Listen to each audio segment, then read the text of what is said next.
ವಂದನೆಗಳು. ಕೂತ್ಕೊಡಿ ಮಕ್ಕಳೇ. ಇವತ್ತು ನಾವು ಮಗ್ಗದ ಸಾಹೇಬ ಮೊದಲನೇ ಪಾಠ, ಮಗ್ಗದ ಸಾಹೇಬ ಪಾಠವನ್ನ ನೀವು ವಿಚಾರ ಸಂಕಿರಣದ ರೂಪದಲ್ಲಿ ಮಾಡಬೇಕು. ಈ ಪಾಠ ಎಲ್ಲ ವಿದ್ಯಾರ್ಥಿಗಳು ಸೇರಿ ಒಂದು ವಿಚಾರ ಸಂಕಿರಣ ಮಾಡ್ತೀರಾ? ಒಬ್ಬರಿಗೆ ಪ್ರವೇಶ, ಕವಿಕಾವ್ಯ ಪರಿಚಯ, ಹಾಗೇನೆ ಕಠಿಣ ಪದಗಳ ಅರ್ಥ, ಪೀಠಿಕೆಗಳು, ಆಮೇಲೆ ಎಲ್ಲ ಪಾಠದ ಒಂದೊಂದು ಪ್ಯಾರಾಗ್ರಾಫ್ ನಿಮ್ಗೆ ಹಂಚಿದ್ದೀನಲ್ವಾ? ಸಿದ್ಧತೆ ಮಾಡ್ಕೊಂಡು ಬಂದಿದ್ದೀರಿ. ಈಗಾಗಲೇ ಒಂದ್ಸರಿ ಪಾಠವನ್ನು ಕೇಳಿದ್ದೀರಿ ನಮ್ಮ ಕಡೆಯಿಂದ. ಈಗ ನೀವು ಒಬ್ಬೊಬ್ಬರೇ ನಿಮಗೆ ಹಂಚಿದಂತಹ ಭಾಗವನ್ನ ಇಲ್ಲಿ ಪ್ರಚುರ ಪಡಿಸ್ಬೇಕು. ಮಾಡ್ತೀರಾ ಎಲ್ಲರೂ? ಎಲ್ಲರೂ ಧೈರ್ಯವಾಗಿ ಮಾಡ್ರಿ. ಈಗ ನೀವೆಲ್ಲರೂ ಶಿಕ್ಷಕರು ಅಂತ ತಿಳ್ಕೊಂಡು ಬಂದು ಹೇಗೆ ಪಾಠವನ್ನ ತಪ್ಪಿಲ್ಲಂಗೆ ಸ್ಪಷ್ಟವಾಗಿ ಭಾವಪೂರ್ಣವಾಗಿ ಓದಬೇಕು, ಮತ್ತೆ ಎಲ್ರಿಗೂ ಹೇಳ್ಕೊಡ್ಬೇಕು. ಆ ನಂತರ ಪ್ರಶ್ನೆಗಳನ್ನ ಕೇಳಬೇಕು, ನೀವು ಅವರಿಗೆ ಉತ್ತರವನ್ನ ಹೇಳಬೇಕು. ಇಷ್ಟು ಕೊಡು ತಗೊಳ್ಳೋದು. ಅವ್ರು ಕೇಳ್ತಾರೆ, ನೀವು ಹೇಳ್ತಾರೆ. ಈ ಮುಖಾಂತರ ನೀವು ಇಡೀ ಪಾಠದ ಪ್ರತಿಯೊಂದು ಸಾಲಿನ ಪ್ರತಿಯೊಂದು ಪದಗಳ ಅರ್ಥಗಳನ್ನ ತಿಳ್ಕೊಳ್ತೀರಿ.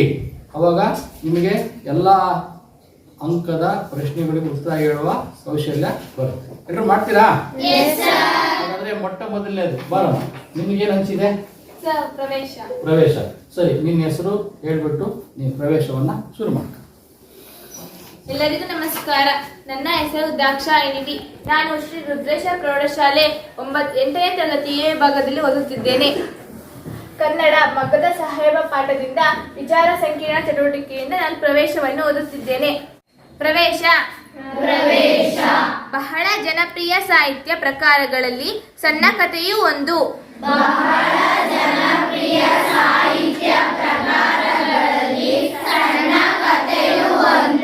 ಕಥೆಯನ್ನು ಹೇಳುವುದು ಹಾಗೂ ಕೇಳುವುದು ಮಾನವನ ಹುಟ್ಟುಗುಣ.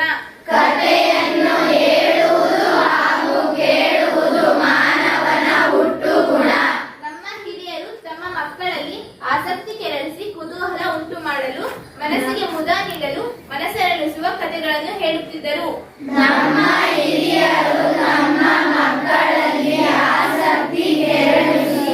ನಾನು ಈಗ ಪ್ರವೇಶದ ಬಗ್ಗೆ ತಿಳಿಸುತ್ತೇನೆ. ಪ್ರವೇಶ. ಬಹಳ ಜನಪ್ರಿಯ ಸಾಹಿತ್ಯ ಪ್ರಕಾರಗಳಲ್ಲಿ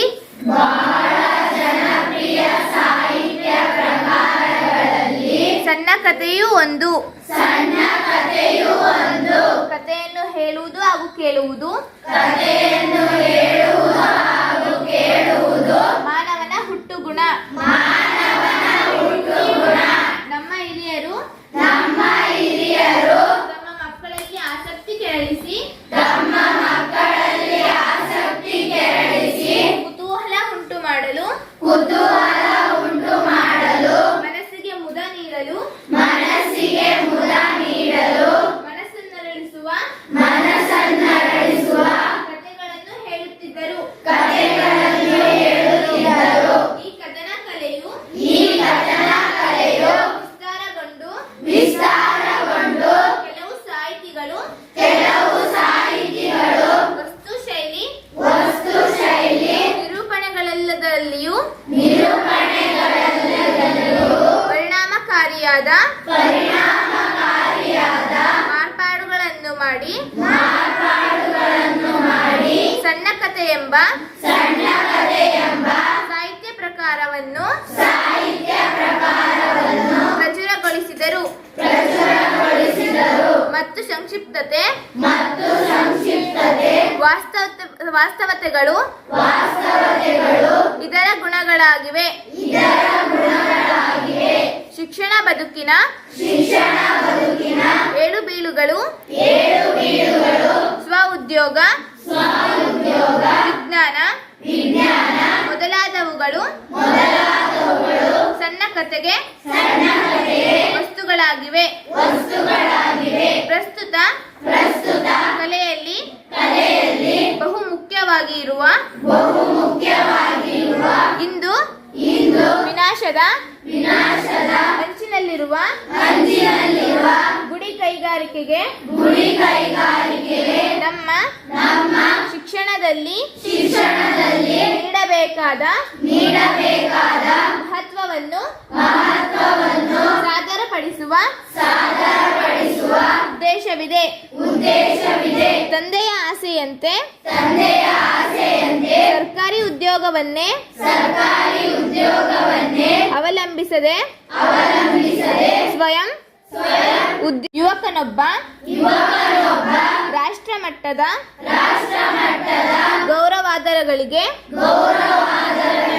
ಪಾತ್ರನಾಗುವುದೇ ಇಲ್ಲಿಯ ಕಥಾವಸ್ತು. ನಾನೀಗ ಪ್ರಶ್ನೆಗಳನ್ನ ಕೇಳ್ತೀನಿ, ಹೇಳ್ತೀರಾ? ಮಾನವನ ಹುಟ್ಟುಗುಣ ಯಾವುದು?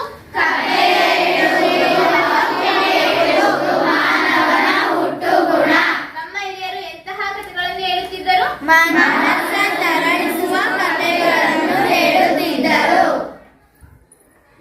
ಮಾರ್ಪಾಡುಗಳನ್ನು ಮಾಡಿ ಯಾವ ಸಾಹಿತ್ಯ ಪ್ರಕಾರಗಳನ್ನು ಪ್ರಚುರಗೊಳಿಸಿದರು? ಪರಿಣಾಮಕಾರಿಯಾದ ಮಾರ್ಪಾಡುಗಳನ್ನು ಮಾಡಿ.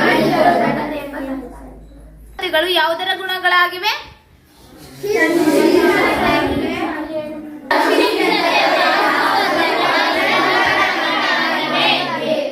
ಸ್ವಯಂ ಉದ್ಯೋಗ ಕಂಡುಕೊಳ್ಳುವ ಯುವಕನೊಬ್ಬ ಯಾವುದರ ಕಥಾವಸ್ತು? ಕೊನೆಯ ಪ್ರಶ್ನೆ, ಈ ಪಾಠದಲ್ಲಿರುವ ಕಥಾವಸ್ತು ಯಾವುದು?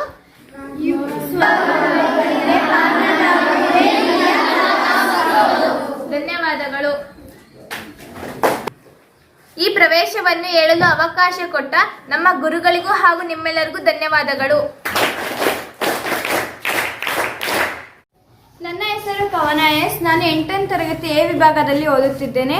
ಮಗ್ಗದ ಸಾಹೇಬ ಪಾಠವನ್ನು ಬರೆದ ಕೃತಿಕಾರರ ಪರಿಚಯವನ್ನು ನಾನು ತಿಳಿಸಿಕೊಡುತ್ತೇನೆ. ನಾನು ಮೊದಲು ಕೃತಿಕಾರರ ಪರಿಚಯವನ್ನು ಓದುತ್ತೇನೆ. ನಾನು ಓದಿದ ನಂತರ ಪ್ರಶ್ನೆಯನ್ನು ಕೇಳುತ್ತೇನೆ. ಅದಕ್ಕೆ ಸರಿಯಾದ ಉತ್ತರವನ್ನು ನನ್ನ ಸಹಪಾಠಿಗಳು ನೀಡಬೇಕು ಎಂದು ಕೇಳುತ್ತೇನೆ. ಬಾಗಲೋಡಿ ದೇವರಾಯ ಅವರು 1927ರಂದು ಜನಿಸಿದರು.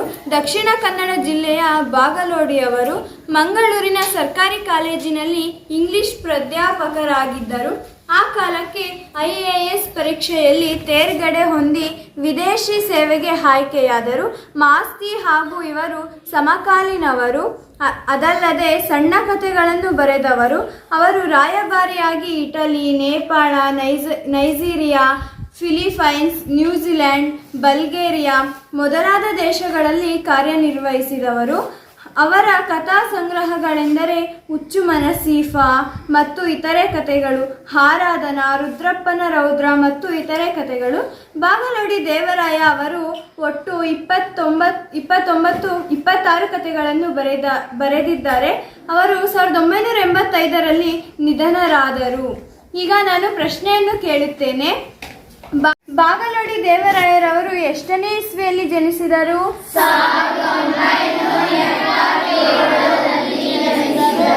ಬಾಗಲೋಡಿ ದೇವರಾಯರ ಊರು ಯಾವುದು?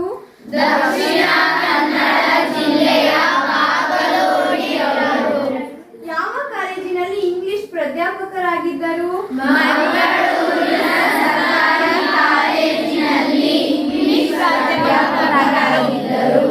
ಯಾವ ಪರೀಕ್ಷೆಯಲ್ಲಿ ತೇರ್ಗಡೆ ಹೊಂದಿ ವಿದೇಶಿ ಸೇವೆಗೆ ಆಯ್ಕೆಯಾದರು?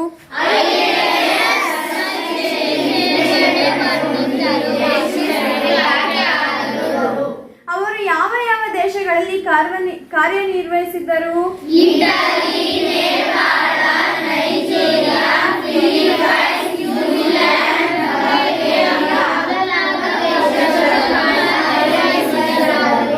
ಇವರ ಕಥಾ ಸಂಗ್ರಹಗಳೆಂದರೆ ಯಾವುವು?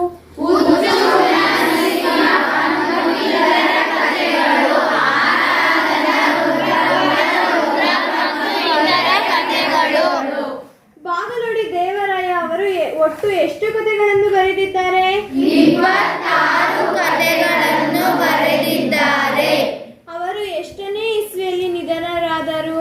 1985ರಲ್ಲಿ ನಿಧನರಾದರು. ಮಗ್ಗದ ಸಾಹೇಬ ಪಾಠ ಬರೆದ ಕೃತಿಕಾರರ ಪರಿಚಯ ತಿಳಿಸಿಕೊಡುವುದಕ್ಕೆ ನನಗೆ ಅವಕಾಶ ಮಾಡಿಕೊಟ್ಟ ನನ್ನ ಗುರುಗಳಿಗೂ ಹಾಗೂ ನನ್ನ ಎಲ್ಲ ಸಹಪಾಠಿಗಳಿಗೂ ಧನ್ಯವಾದಗಳು. ನನ್ನ ಹೆಸರು ಪ್ರಜ್ವಲ್ PS. ನಾನು 8ನೇ ತರಗತಿ ವಿದ್ಯಾರ್ಥಿ. ನಾನು ಆಶಯ ಭಾವವನ್ನು ತಿಳಿಸುತ್ತಿದ್ದೇನೆ. ಪ್ರಕೃತ ಗದ್ಯ ಭಾಗ. ಧಾರ್ಮಿಕ ಸಹಿಷ್ಣುತೆ ಗುಡಿ ಕೈಗಾರಿಕೆಗಳ ವಿನಾಶಕ್ಕೆ ಕಾರಣವಾದ ಅಂಶ. ಶಾಲೆಗಳಲ್ಲಿ ಓದುವಿಕೆಗ ಶಿಕ್ಷಣ, ಮಕ್ಕಳ ಆಸಕ್ತಿಗೆ ಪೂರಕವಾದ ಶಿಕ್ಷಣ ನೀಡುವುದು, ಸ್ವಯಂ ಉದ್ಯೋಗಕ್ಕೆ ಪ್ರೇರಣೆ ಮೊದಲಾದ ಮಹತ್ವದ ಅಂಶಗಳನ್ನು ಒಳಗೊಂಡಿದೆ. ತಂದೆ ಮಗನಿಗಿದ್ದ ಮಗ್ಗದ ಒಲವಿನ ವಿರೋಧ ವ್ಯಕ್ತಪಡಿಸಿದರು. ಇದರಿಂದ ಮನನೊಂದ ಮಗ ತನ್ನ ಮಾರ್ಗವನ್ನು ಸ್ವತಂತ್ರವಾಗಿ ಕಂಡುಕೊಂಡ ಆಶಯವನ್ನು ಹೊಂದಿದೆ. ಈ ಪಠ್ಯ ಭಾಗ ಪ್ರಕೃತ ಮಗ್ಗದ ಸಾಹೇಬ ಕಥೆಯನ್ನು ಬಾಗಲೋಡಿ ದೇವರಾಯ ಅವರ ಸಮಗ್ರ ಕಥೆಗಳು ಎಂಬ ಕಥಾ ಸಂಕಲನದಿಂದ ಆಯ್ದ ಕಥೆಯನ್ನು ಸಂಪಾದಿಸಿ ನಿಗದಿಪಡಿಸಿದೆ. ಮಕ್ಕಳ, ಈ ಪ್ರಸ್ತುತ ಗದ್ಯ ಭಾಗದಲ್ಲಿ ಯಾವುಗಳ ವಿನಾಶದ ಬಗ್ಗೆ ಕವಿ ತನ್ನ ಕಥೆಯಲ್ಲಿ ಬರೆದಿದ್ದಾರೆ?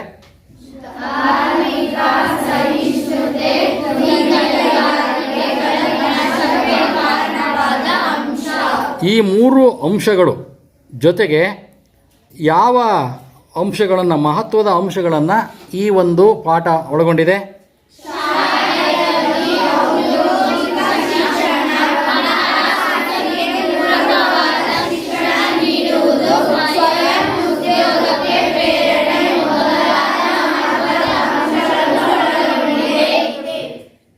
ಮಗನಿಗೆ ಯಾವುದರ ಬಗ್ಗೆ ಒಲವಿತ್ತು?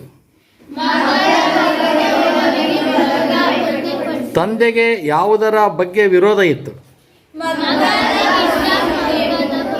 ವಿರೋಧವಿತ್ತು. ಹಾಗಾಗಿ ತನ್ನ ಮಾರ್ಗವನ್ನು ಸ್ವತಂತ್ರವಾಗಿ ಕಂಡುಕೊಂಡ ಈ ಒಂದು ಮಗನ ಆಶಯವನ್ನು ಈ ಪಾಠದಲ್ಲಿ ನಾವು ನೋಡಬಹುದಾಗಿದೆ. ಪ್ರಸ್ತುತ ಕಥಾ ಭಾಗವನ್ನು ಬಾಗಲೋಡಿ ದೇವರಾಯರ ಯಾವ ಪುಸ್ತಕದಿಂದ ಆಯ್ದುಕೊಳ್ಳಲಾಗಿದೆ?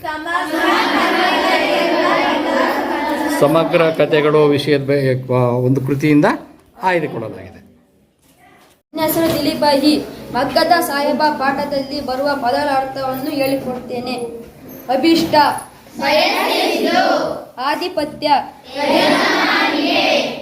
ಗಣಿಸದೆ, ಚಿಂದಿ, ಪ್ರಶಂಸೆ, ವಿಲಾಯತಿ, ಆಚ್ಛಾದಿತ, ಕಳೇಬರ, ಗೌಪ್ಯ, ಪರಿವರ್ತನೆ, ಬಿಕಾರಿ, ಅಸನ್ಮುಖಿ.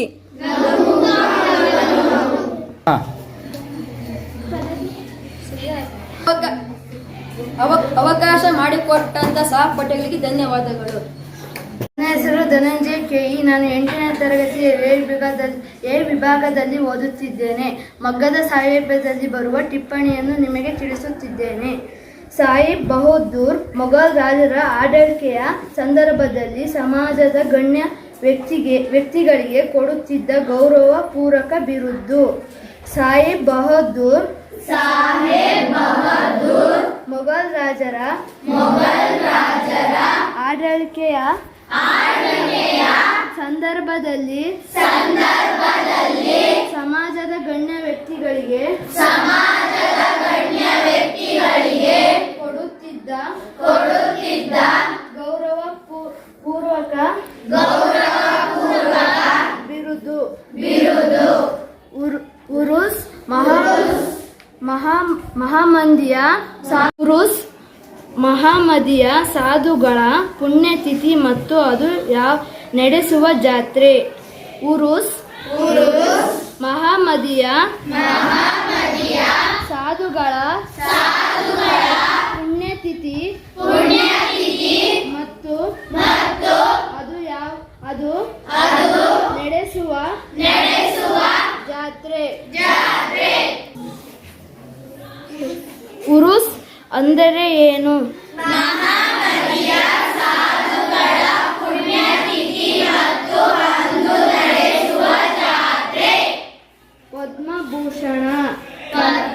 ಪದ್ಮಭೂಷಣ ಕಲೆ, ವಿಜ್ಞಾನ, ಸಮಾಜ ಸೇವೆ, ಕ್ರೀಡೆ ಮುಂತಾದ ಯಾವುದಾದರೂ ಕ್ಷೇತ್ರದಲ್ಲಿ ವಿಶೇಷ ಸಾಧನೆಯನ್ನು ಮಾಡಿದ ಸಾಧಕರಿಗೆ ಭಾರತ ಸರ್ಕಾರ ನೀಡುವ ಮೌಲಿಕ ಪ್ರಶಸ್ತಿ ಪದ್ಮಭೂಷಣ.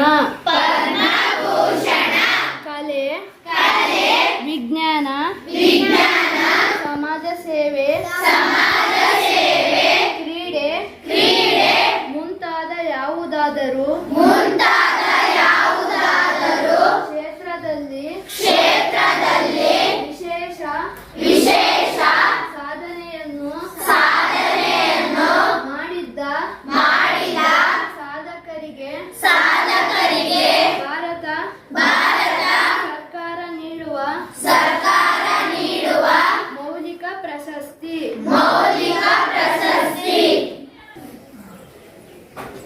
ಸರ್, ಇನ್ನು ಪದ್ಮಭೂಷಣ ಎಂದರೇನು?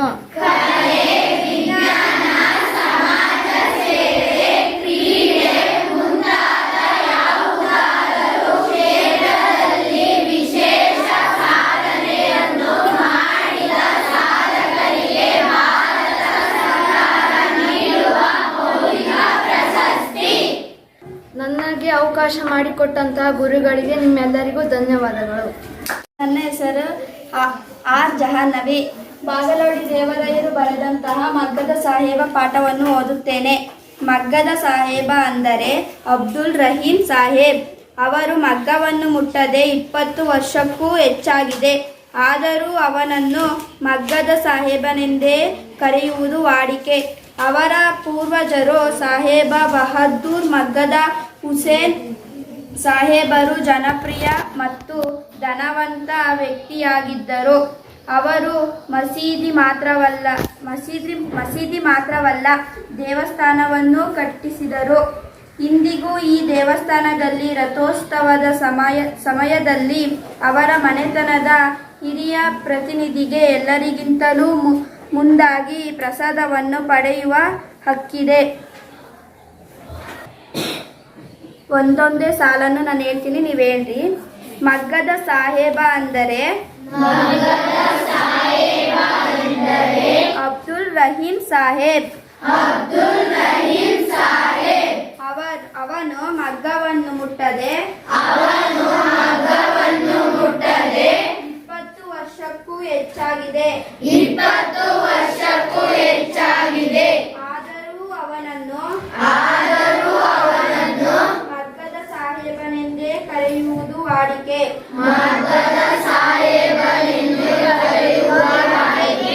ಅವರ ಪೂರ್ವಜರು ಸಾಹೇಬ್ ಬಹದ್ದೂರ್ ಮಗ್ಗದ ಹುಸೇನ್ ಸಾಹೇಬರು ಜನಪ್ರಿಯ ಮತ್ತು ಧನವಂತ ವ್ಯಕ್ತಿಯಾಗಿದ್ದರು. ಅವರು ಮಸೀದಿ ಮಾತ್ರವಲ್ಲ ದೇವಸ್ಥಾನವನ್ನು ಕಟ್ಟಿಸಿದರು. ಇಂದಿಗೂ ಈ ದೇವಸ್ಥಾನದಲ್ಲಿ ರಥೋತ್ಸವದ ಸಮಯದಲ್ಲಿ ಅವರ ಮನೆತನದ ಹಿರಿಯ ಪ್ರತಿನಿಧಿಗೆ ಎಲ್ಲರಿಗಿಂತಲೂ ಮುಂದಾಗಿ ಪ್ರಸಾದವನ್ನು ಪಡೆಯುವ ಹಕ್ಕಿದೆ. ಈಗ ನಾನು ಪ್ರಶ್ನೆಗಳನ್ನು ಕೇಳ್ತೀನಿ, ನೀವು ಹೇಳಿ. ಮಗ್ಗದ ಸಾಹೇಬ ಅಂದರೆ ಯಾರು? ಅವನು ಮಗ್ಗವನ್ನು ಮುಟ್ಟದೆ ಎಷ್ಟು ವರ್ಷವಾಯಿತು?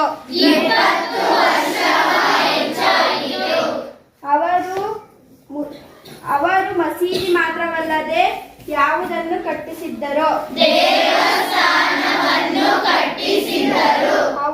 ಅವರು ಯಾವುದನ್ನು ಎಲ್ಲರಿಗಿಂತಲೂ ಮೊದಲು ಪಡೆಯುವ ಹಕ್ಕಿದೆ?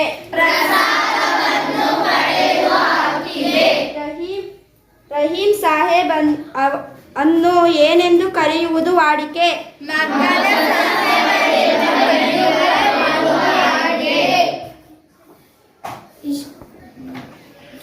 ಅವಕಾಶ ನೀಡಿದ ನನ್ನ ಗುರುಗಳಿಗೂ ಹಾಗೂ ನಿಮ್ಮೆಲ್ಲರಿಗೂ ಧನ್ಯವಾದಗಳು. ನನ್ನ ಹೆಸರು ಪವಿತ್ರ ವಿಜೆ, 8ನೇ ತರಗತಿ ಬಿ ವಿಭಾಗ, 2ನೇ ವಾಚನ ಮಗ್ಗದ ಸಾಹೇಬ. ಇಂತಹ ಸಂಪ್ರದಾಯ ಪದ್ಧತಿಗಳು ಇಂದಿಗೂ ಕರ್ನಾಟಕದಲ್ಲಿ ನಡೆಯುತ್ತಿವೆ. ಇದರಿಂದ ಪೂರ್ವ ಜನರಲ್ಲಿ ಎಂತಹ ಘನತೆ, ಸದಾಚಾರ, ಸದ್ಭಾವನೆಗಳು ಇದ್ದವು ಎಂದು ತಿಳಿಯುವುದು. ಉದಾಹರಣೆಗೆ, ನನ್ನದೇ ಹುಟ್ಟೂರಿನ ಪಕ್ಕದಲ್ಲಿ ಮುಸ್ಲಿಮರ ವಸತಿ ಇದೆ. ಅದರೊಳಗೆ ಒಂದು ಪವಿತ್ರ ಸ್ಥಾನವಿದೆ.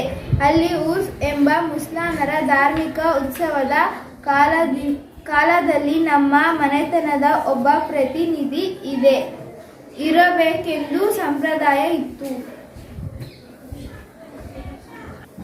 ಇಂತಹ ಸಂಪ್ರದಾಯ ಪದ್ಧತಿಗಳು ಇಂದಿಗೂ ಕರ್ನಾಟಕದಲ್ಲಿ ನಡೆಯುತ್ತಿವೆ. ಇದರಿಂದ ಪೂರ್ವ ಜನರಲ್ಲಿ